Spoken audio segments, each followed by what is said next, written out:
Welcome to the Collecting Keys Real Estate Investing Podcast with your host, Mike DeHaan and Dan Austin. From wins, losses, horror stories, and tactics for optimizing your business, Mike and Dan take a real, uncensored deep dive into the ins and outs of running a full-time real estate investment and wholesaling business. Okay, I think we're good. Your mouse is loud too, by the way. We should make sure you're not checking your emails or anything, because I'll know. Yeah, I know. Click. Yeah. All right. Episode 1, the No BS Real Estate Investing Show. This is our new podcast. The goal here is to be talking real investing with real investors. So sort of moving away from the fluffy, we just started and now we're super rich, or like I've been doing this forever and that's why I'm super rich, that you get across all the other podcasts, and to talk about the real struggles and challenges and wins that you get from running this business. So yeah, my name is Mike DeHaan and I'm here with my business partner, Dan Austin. How you doing, Dan? Hey guys. Good. It's a good day. It's Friday. So for this first episode, we're basically going to sort of review the week and just tell some stories about what we've had going on and sort of see where things take us. Should be about 30-ish, maybe 45 minutes. Things get a little crazy, but yeah, thanks for listening. So it's funny. As I was going through everything this week, we had a crazy week this week. I think, what are we at? 5 or 6 contracts on the week, which was a big one for us since like last October. I was thinking too, October's officially our crazy month, because I think 2 years ago in October, we decided to do this thing full time. And then last year in October, we had our first, I think, 6-figure month. And now so far, contract wise, this will be our biggest month ever in terms of contract count. Where we're at right now, we already have more in the hopper. So I think we just basically got to get ready for this month every single year. But I was thinking too, the weird thing about looking at the scale of our contracts is it really says a lot about how weird this business is. When we signed a contract for a $30,000 mobile home, the same day we got a contract for $1.3 million like mobile home park, and they're completely unrelated from each other. Yep. Yeah. I would say too, like, it feels like maybe there's the peak, the summer slowdown, and then all these people that thought their house was worth $1 million, but it's a really piece of crap. October hits and they're like, crap. Yeah, right. They start. You know what I mean? I mean, there has been a lot of that around, and even talking to other flippers that have just been trying to do the wholesale thing, where they basically buy it and don't fix anything up, and then they just try to throw it on the market for these tiny margins. I mean, people are having those properties sit now because, I think the frenzy of this past year, which has been absurd, is starting to die. And people don't want to be paying premium prices for these crappy houses. Exactly. But I know it's been interesting looking at, just the breadth of our sellers too, because man, this mobile home that we're dealing with right now, have you talked to James at all about this dude? No, I haven't. Gotta tell me the story here. What's the deal? The big concern I have is I don't even know how this transaction is going to go through, because this guy doesn't have a phone. Like he received letters from us because the mobile home was just an absolute wreck. So basically what he did is he got our letters and went to his neighbors and he's like, hey, I need your phone. I need to call these people. So then every time we call back, it goes through the neighbor. Right. And so the guy doesn't have the internet. He doesn't have phone. He apparently gets mail, but he doesn't drive. He never leaves it. So I was talking with James this morning. I was like, how the hell are we going to even close this deal? Going to have to get our title company to, I don't know, drive somebody out there every time he needs to get something signed. Yeah. Hiring an Uber. It's kind of like Tony, right? Yeah. Get him a driver. Well, yeah, get him a driver, some beer, and tell him we're gonna meet him there. I mean that's how James sealed the deal too. Is he brought the dude a couple beers to get it signed around. I love it, man. The sales. Yeah, right. But I know it's interesting too, because this deal I floated on a couple people, and a number of investors were already aware of it because he's getting foreclosed on with a tax foreclosure. And so the guy's completely screwed. So I don't know what the exit is. And that's one of the challenges with these sort of deals is how do we, where does this person go? They obviously don't have a lot of options. And Yeah, they can't really go up from where they're at, right? Yeah, right. It's always it's always like the weird ethical sort of line with this business. It's like, well, you have the rights to buy the property now. Do you like displace them? You can assist them so much to try and find somewhere. But at the end of the day, if they're not able to make a decision themselves, like, what do you really do? But, I guess at the same time, though, the option is he can make, 30 grand on this mobile home that's a disaster, or he's going to get foreclosed on and then the bank doesn't give a shit. They'll just go throw him out in the street. Yeah, exactly. And you get to that point where we're the best option. Yeah, right. Honestly, like you lose it, get nothing, or you come to us and you get something. And investors get such a bad rap, but I don't think people really understand that situation most of the time, because, and also too in this, I mean, every now and then, we'll buy stuff that's definitely worth more than we buy it, but like this thing is just such a disaster. I mean, James couldn't even get in the door because it's so full of junk. He said that. Yeah. Well, and that's the other thing too, is like, if you have like a negative connotation about what we're trying to do here, is like, I don't see anybody knocking on his door. Yeah, right. I mean, we're actually helping. Yeah. Yeah. I mean, at the end of the day, I know it is. So it'll be fascinating to sort of see how that one unfolds. But no, we got that one figured out. Just another typical wholesaler. Yeah, right. Honestly, you think you've seen the worst, and then the next week. And I know it's just nonstop every single time. But we got that one, and then this one on the South Hill that we have coming too, like the larger home, trying to figure out the strategy with it. But this is the perfect example of what we were saying before. These people, this house is completely trashed. They've tried all this DIY work. It's super outdated. And they had it listed for just like an obscene price for so long. And then lo and behold, it didn't sell. So now we're going to be coming in and we're going to be buying it to fix it up. That whole situation, it's just, it's interesting to try and figure out the best solution for those people at the end of the day. Because they're definitely going to be making less than they potentially could if they fix it up. But do they want to spend 50 grand to do so? Like, yeah, probably not. Yeah. Or do they have the capacity, right? Honestly, I mean, that's what we do, right? We match a solution that's mutually beneficial. Yeah. We have, what's just cool about our business too, though, is like we have so many levers we can pull. Like the better you get at this business, the more levers you learn how to pull, right? It's unlimited. It's not a typical real estate MLS contract, earnest money, and you only do this. And if you're lending, I only accept this kind of lending, all these other things that you see in a typical contract. It's like, okay, what do you need? Let's see if we can provide that. If we can't, that's okay. Yeah, exactly. But, more often than not, we can. Exactly. But I think it's more than just, we pay cash in, close fast. Exactly. Right. Yeah. There's so much more than that. So, and then, half these deals we close on, and the other ones we I guess wholesale them or assign them to other investors, where basically we sell them for a higher price than we have the contract for, and we sort of collect a small fee on the spread. Well, and I think that's good to touch on, Mike. Maybe let's talk about why, because like if you just hear that, like you're a new investor and you're like, wait, so you talk these people into selling their house for something less than it's worth. Mm-hmm.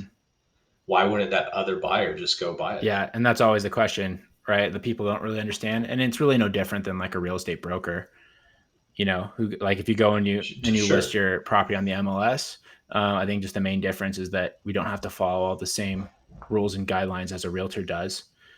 So, some people can get shady with that, but at the same time, it also gives us the freedom to not have to, do all the same processes that a realtor does that can really be restrictive in terms of like, if there's issues with the property or with title or things like that. I mean, think about this house at the lots that we just, I think actually closed today.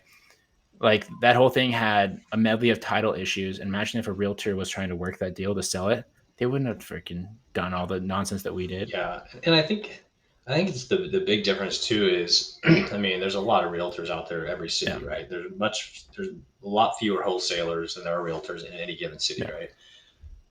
Some really good realtors will figure that out and they will do a full service, right? Like they will help their sellers out, help their buyers out whatever way they can. They're rock stars and they will do everything they can with their limitations. Where wholesalers, like we are willing to do that, right? Where 99.9% of realtors aren't willing to walk through that with them. We are, because that's how we make our money.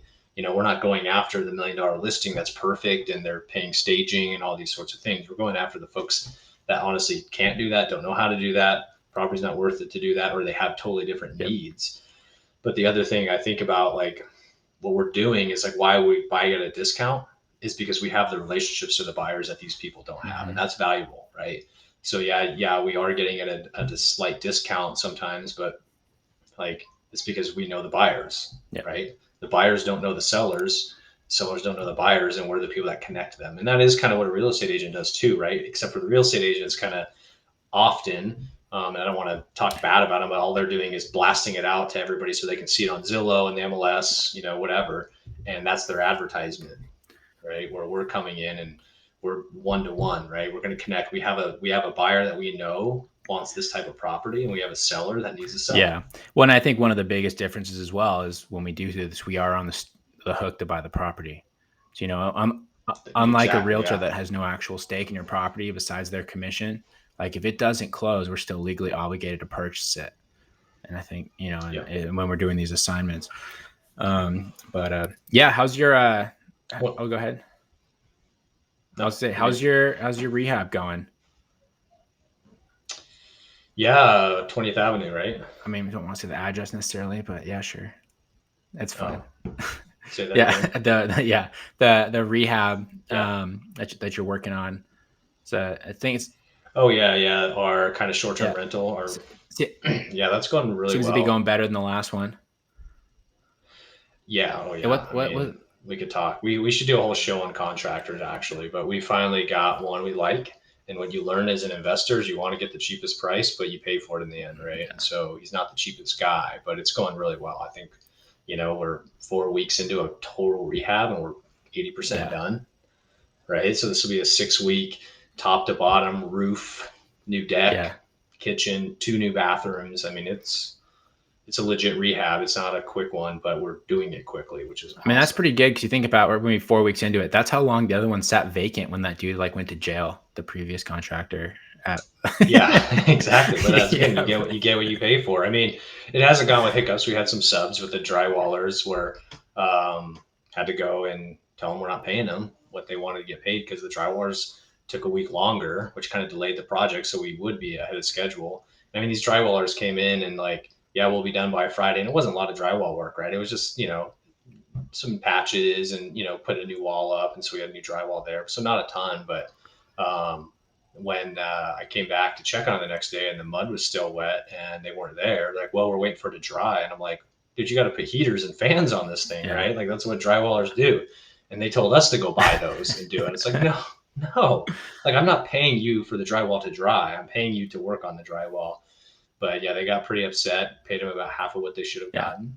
But hey, you did half as good of a job as I expected, even at investor price. It's just such a weird time right now where just because they're so in demand, because real estate's so hot and just like labor is so short that they can do anything.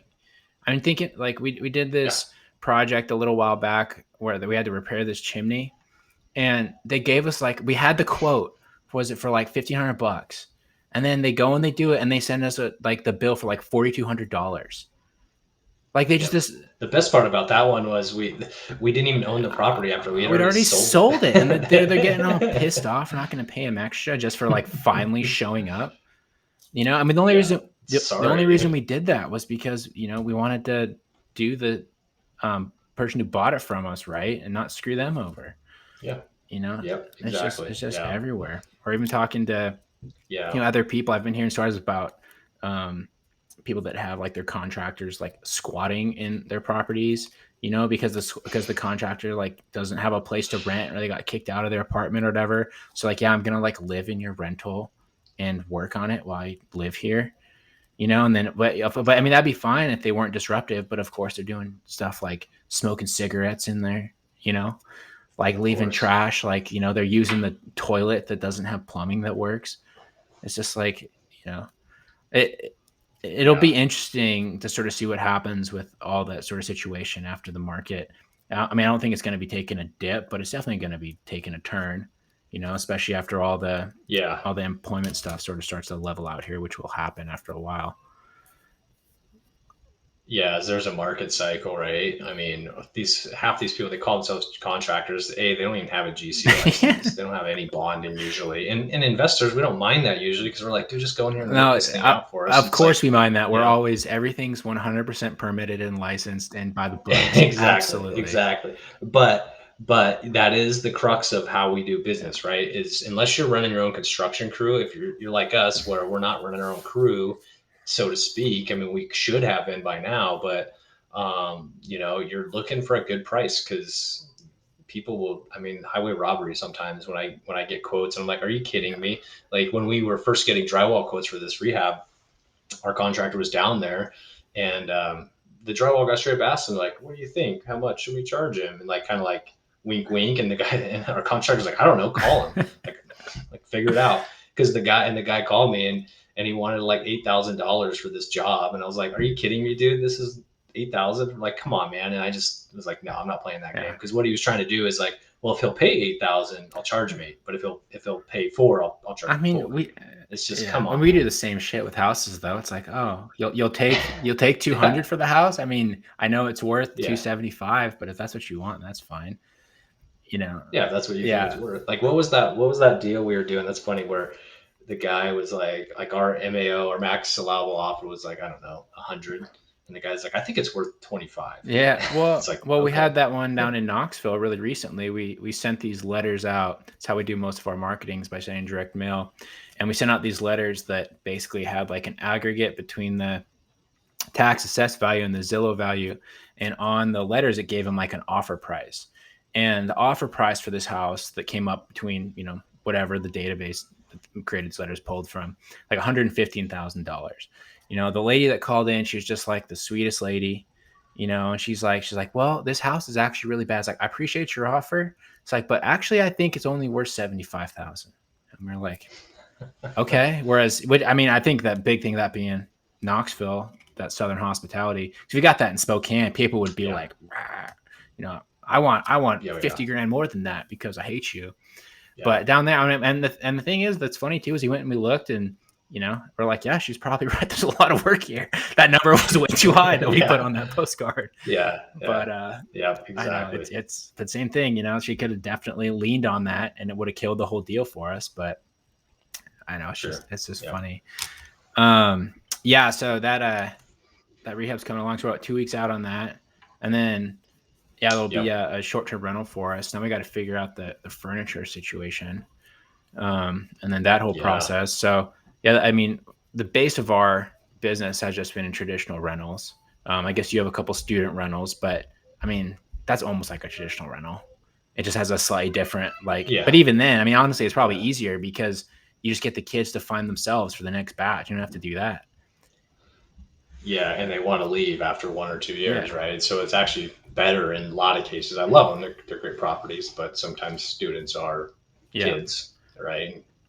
Have problems. But yeah, I think we have single family, small multifamily, long term rentals has been our Yeah. game, and now we have all in the same month. We got We what had two two short-term rentals. two short term Yeah. rentals locked up. So we're figuring it And out but right on now. both of those they're kind of that way because of location. I think they're prime short-term rental location, but it's a different thing to figure out, and something that I've sort of been thinking about as I've been going through that. We've getting these other deals is honestly just like single family homes as rentals are going to be harder and harder to make sense in Spokane because just the cost that we're starting to have to rent things out for. And people are still trying it. There's some of the worst properties in Spokane right now that are for the most obscene rental rates. That honestly, it kind of makes me self-conscious to be a landlord because our stuff's nice. Like I gotta say, Yeah, once we're done with them, they're nice yeah, properties. New yeah, kitchen, all new flooring. Typically have like landscaping, like it's all fresh and done up. There's some of these properties that no one has touched since 1974 that people are now trying to charge like $2,300 a month for rent. And it's like, yeah, no wonder yeah, people are getting all pissed off, and the legislation is going to come slap it down on us. But yeah. It's totally absurd on some of these people, and they're just trying to take advantage of the opportunity, and that's yeah, great. But it's just like it's not going to last for those it types of people because you yeah, got to. I mean, you got to think of like long term capex, and then what we find when we're getting these deals, a lot of times it's other investors that want to sell out, and they've got all this delayed capital, hmm right? All this deferred capital maintenance, and it's like we come in and we fix that. yeah. right? We put the new roof on, we replace windows when we need to, we make the furnace actually work. I mean, that the property before we were rehabbing, the furnace didn't work. People were just living in it. It's like, what the Yeah, heck? You know what I right. I mean? know. Like, so it's just like little stuff like that, that it's just like, it's expensive and people don't think about that. And same thing with short-term rentals. Like, both of our new short-term rentals will work just fine as single family Well, long-term because we buy at rentals. a But discount. I why? mean, that's where Yeah. the way we do business is so key. I think the people that are really going to get bit are the ones who are buying these nasty properties at retail and then trying to really jack Yeah. jack up these crazy rents. Yeah, hoping for Yeah. appreciation, so they have equity in it, which they, for the last 3 years in our markets, in most people's markets, that's worked, right? They're like, oh, look, on this one I did, or my buddy did this one, and then it was worth $75,000 more next year. It's like with zero value add, Yeah. right? It's like, yeah, but that doesn't happen I know. forever. God, and that was almost like pisses me off too, because it's like, come on, like you didn't even have any pride in what you just did. Like you literally just put some people in a Right? crappy situation and are gonna make all this Yeah, money on it. yeah, But I don't know. yeah, Makes us look bad.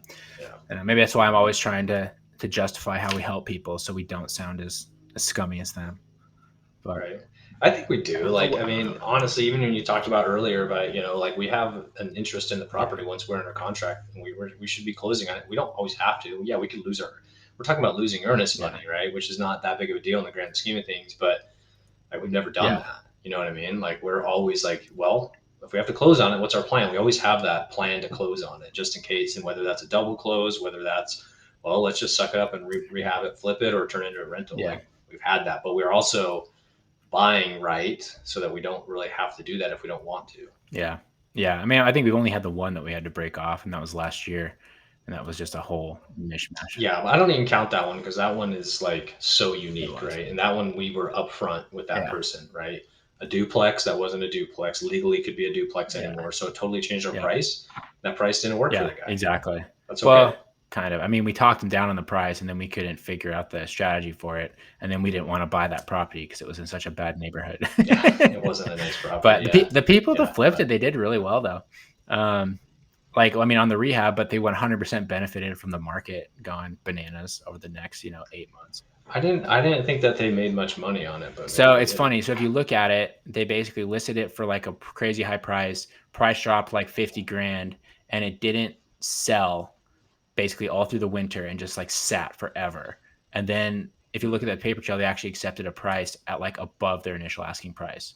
So Oh shoot, yeah. they 100% just benefited from the most obscene real estate appreciation that the United States has ever experienced, or the world. Yeah, Pure luck, pure yeah. luck. Yeah, that was not a good That's deal. what it takes, though, man. And that's the biggest thing for people starting out is everyone always kind of looks for these perfect deals and tries to make everything. Won't like make a decision if it's not a 100% sort of like Burr, where they're going to be able to refinance all their money out, or it's going to be like X amount for a flip. It's like at the end of the day, I mean, you and me, a lot of our growth has come just from like buying stuff, and then sure, things go well, and we've lucked out from that, you know. So, Yeah, it's like you gotta be in the game, yeah, right? You got to be in the game to win yeah, anything. But you hear a lot of times on podcasts, you like to bring in like this person that has this story about how they made $300,000 on a single deal from doing this one yeah, thing, and it's like that was awesome that they did that, but they were in the yep, game, right? And they're not always talking about the other small yep, wins because that big one is so sexy to talk about. But you're not going to get those big wins, and those big if you're not in the game. But those big wins happen. Like we've had them where we're like grinding, and all of a sudden like it just pops up, and you're like, holy cow, that was awesome. yep, yeah, exactly. And also too, people need to keep in mind whenever you listen to any media, especially like the ones that are trying to sell you success or easy money or whatever, the numbers that they give you, I guarantee you are super inflated. You know, I mean, A little I mean, fluff, I'm yeah. even guilty of that myself. I've been on different things, and it's like, oh yeah, we made $100,000, last month, and it's like, well, actually, we made 87,000, but you round that up, it sounds way better, Yeah, yeah, it had some costs in Yeah, there and right. things, this, that, and the other. Yeah, Yeah, yeah. But but I know. Yeah, totally. it's funny. But yeah, so something that I want to add into this every episode, I want to have a good, I guess, like a learning lesson or horror story or something that you've had from the past week or 2 weeks. Do you have anything? I know I was on vacation last week, So you might have something more interesting. Mm-hmm. I would say from last week when I was kind of running the sales team, just a big lesson for me. I don't know if it's quite a horror story because it felt like a horror story while we're in it. Was just our marketing, right? How we dropped it and where we dropped it and the deals we're getting. I mean, we were getting so many leads coming in, but they were junk, Yep. right? So like, how do we pre-screen that? So like, I think it was towards the middle of the week, finally had to like geographically pre-screen that. And when I'm saying pre-screen, I mean for on-site appointments, because the way it works is it comes in, our lead manager takes it and then schedules an appointment. And everybody wanted an appointment last week, but some were 2-3 hours away, and there's no way we could keep up with that. And some of them were just garbage, right? And so, like, as we look at our marketing and where we drop it, like making sure that we have kind of a strategy, because the county we chose is a big county, right? It's not what we're used to. And I don't think that our lead manager and act manager were prepped for it. I certainly wasn't I prepped for wasn't it to see prepped for that. the response that we got. That's for sure. We got so many freaking. We definitely were one of the only people marketing in that county right now, which is good, right? It was, in my opinion, a success.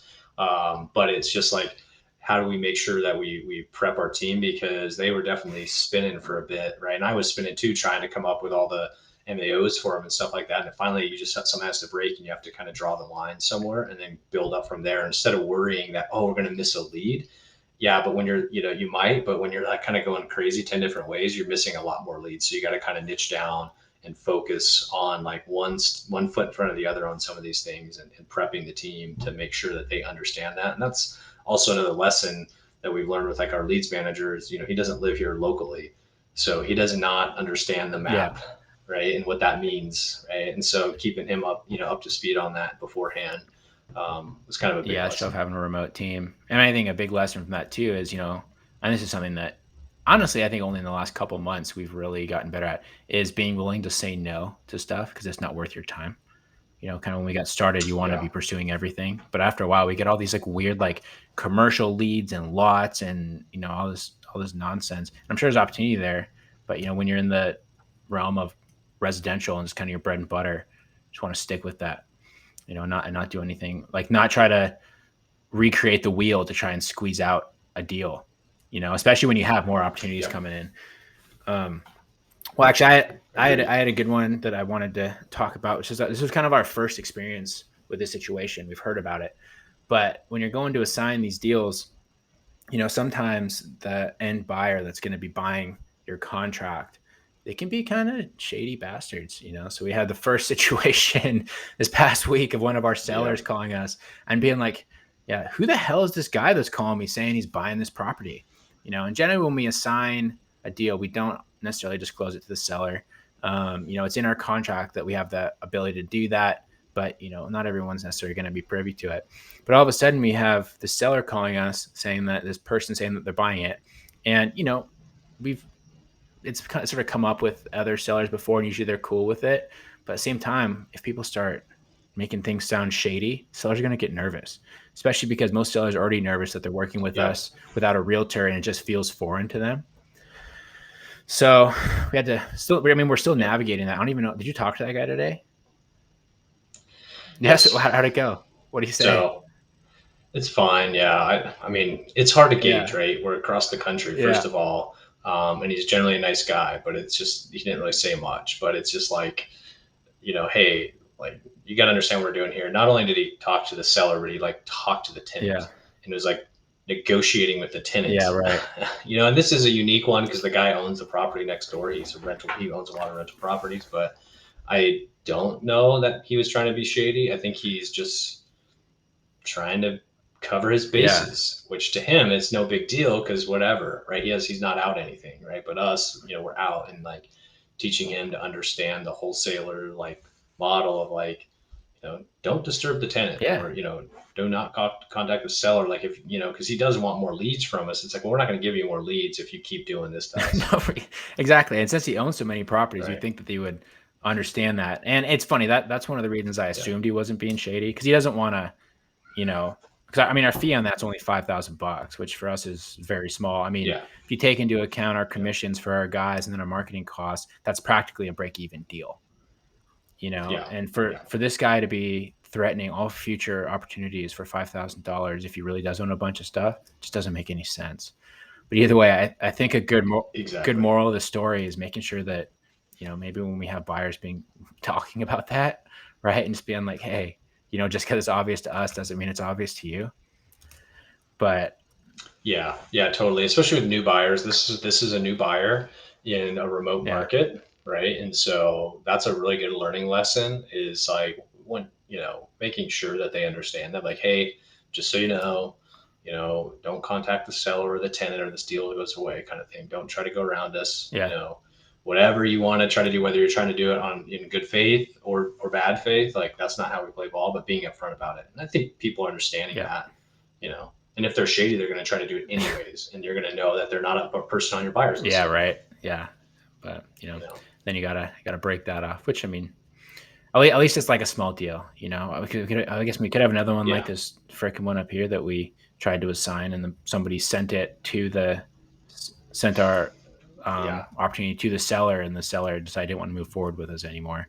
Even though in that situation, that's a perfect example of, it was disclosed to the seller at that point, and they're actually completely screwed. Like, they are so far underwater on their property, they can't sell it because it doesn't have a kitchen, it doesn't have basic living situations.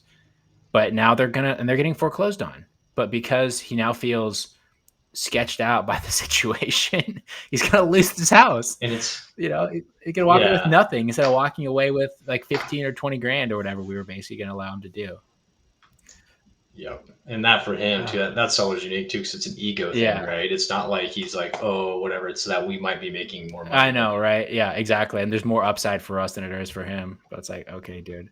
But yeah, but the thing, so that's the thing too, is these buyers, I think a lot of people, they don't understand, when you are bailing these people out of these situations, there are going to be skittish individuals just in general. They're going to have trust issues because, people that get into those situations always have some way that they've been wronged by like their family or like whatever, whether or not it actually happened, I don't care. But, so then something comes up and it makes them nervous, and they're just going to let the ships burn. Right. So now not only is, are we missing out on our fee, and the end buyer that we had signed it to is making out on a deal, but the seller is now completely screwed. And like, you've now condemned them to a terrible situation because they're not going to be thinking rationally about it anymore, So nobody wins in this. Nobody's winning. Everybody in this situation is losing. The guy on the buyer's list that did that is not getting anything. The seller's now he's foreclosing. Yeah, it's foreclosing. Fee. Yeah. I think at the end of this month, he'll be losing his property. So yeah. Should call him back. Honestly, we probably should. I checked it. It's still, it's still sitting owned by him, but yeah. Anyway, interesting. Cool. Well, 32 minutes. And give us a good little run around. It's a little insight into what our typical week looks like. And yeah, as we get going with this, we'll start to figure out our structure and our flow. First one, give it a trial. But if anybody actually listens to this, appreciate it. Thanks for listening. And come back for more every week. They'll be coming. All right. Thanks, everybody. See ya. Thanks for listening. Please leave us a review on iTunes or wherever you get your podcasts. And check us out at collectingkeyspodcast.com for tips and guides on starting your own real estate investment and wholesaling business.